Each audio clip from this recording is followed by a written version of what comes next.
और अगली खबर राहुल गांधी से जुड़ी हुई। 24 मार्च वो तारीख थी जब राहुल गांधी की संसद सदस्यता रद्द हो गई थी। इसके ठीक एक दिन पहले यानी कि 23 तारीख को सूरत की सेशंस कोर्ट ने राहुल गांधी को 2 साल की सजा सुनाई थी। लेकिन उसके ठीक बाद अब राहुल गांधी पहुंचे हैं वायनाड। वायनाड वही लोकसभा क्षेत्र है जहां से 2019 में राहुल गांधी ने चुनाव लड़ा था। लेकिन अब जब पहुंचे हैं तो सांसद नहीं है, बहन प्रियंका गांधी उनके साथ हैं, बहुत सारे आरोप लगाए हैं। लेकिन दूसरी तरफ बीजेपी भी कोई मौका नहीं चूकती और इसलिए गृह मंत्री अमित शाह के भी तेवर राहुल गांधी पर बिगड़े हुए नजर आए।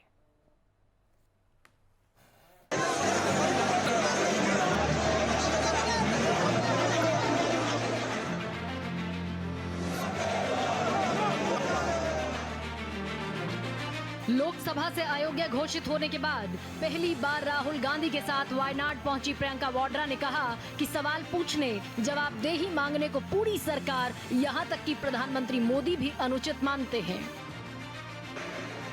It seems to me to be exactly the opposite. The entire government and the BJP are trying to turn our democracy upside down just to protect one man. His name is Gautam Adani. Rahul Gandhi और प्रियंका वाड्रा ने road show किया और कहा कि वायनाड की जनता जानती है कि राहुल गांधी कैसे हैं। Our country is at a crossroads. What has happened to my brother is just a symptom. It is a symptom of how far we are down the path towards a dictatorship today. Today, the government believes that it can silence any dissent. It believes it can take our ports, our airports, even some of our defense establishments and pass them on to their businessmen friends. इधर असम के डिब्रूगढ़ में केंद्रीय गृह मंत्री अमित शाह ने फिर राहुल गांधी पर हमला बोला और बोले कि राहुल बाबा, मोदी जी के लिए जितना गाली निकालोगे मोदी जी उतने आगे बढ़ते जाएंगे।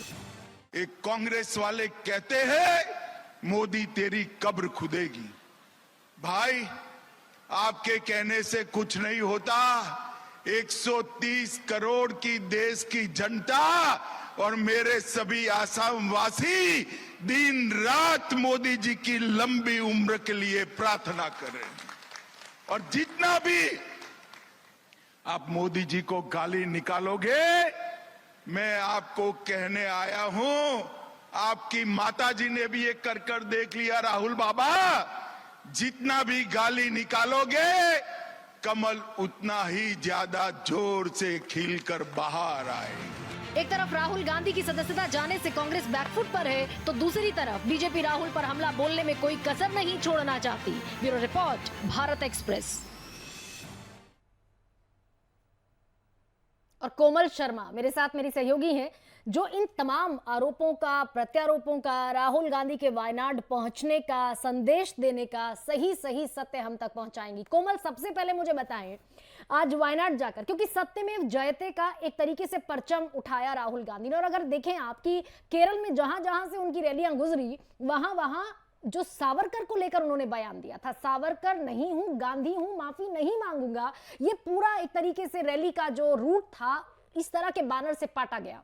तो क्या बताने की कोशिश थी? उपचुनाव होगा उसके लिए ताल ठोक रहे थे या फिर कुछ और बताने की कोशिश? और क्योंकि प्रियंका साथ थी तो क्या ये प्रियंका की पोजीशनिंग थी क्या? देखिए, सबसे पहले तो ये कि कांग्रेस जी देखिए, सबसे पहले तो ये कि कांग्रेस जिन बातों को या जिन बयानों को कहती आई है, वायनाड में भी राहुल गांधी ने वही बयान अपने दोहराए।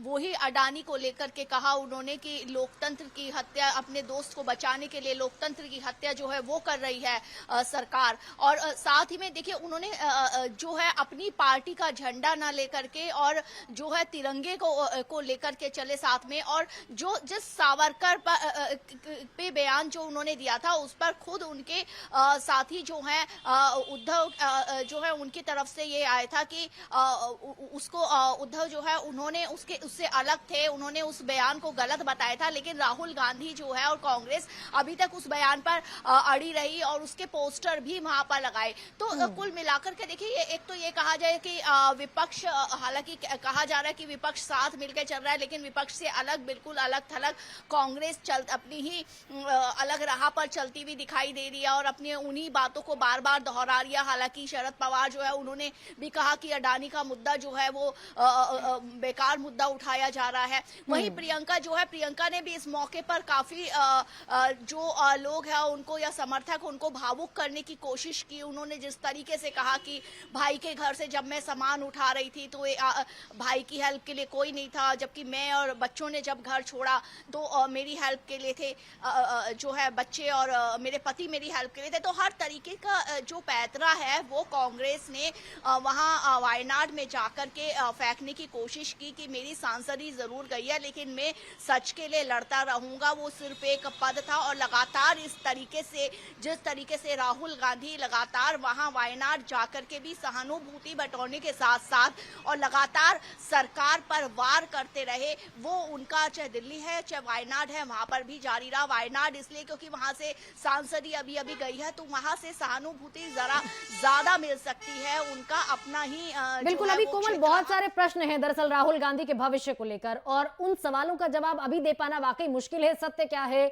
क्या अगर ये सजा क्वैश नहीं होती है, क्योंकि 2 साल से अगर एक दिन की भी सजा कम होती है तो राहुल गांधी की सदस्यता बहाल हो जाएगी और वो अगला चुनाव लड़ पाएंगे, फिर कोई समस्या नहीं है। लेकिन अगर ये नहीं होता है तब क्या ये प्रियंका गांधी की पोजीशनिंग के तौर पर देखा जाए? वायनाड का दौरा, वहां पर शक्ति प्रदर्शन और केंद्र सरकार पर हमला। बहुत बहुत धन्यवाद कोमल इस सत्य को दर्शकों तक पहुंचाने के लिए।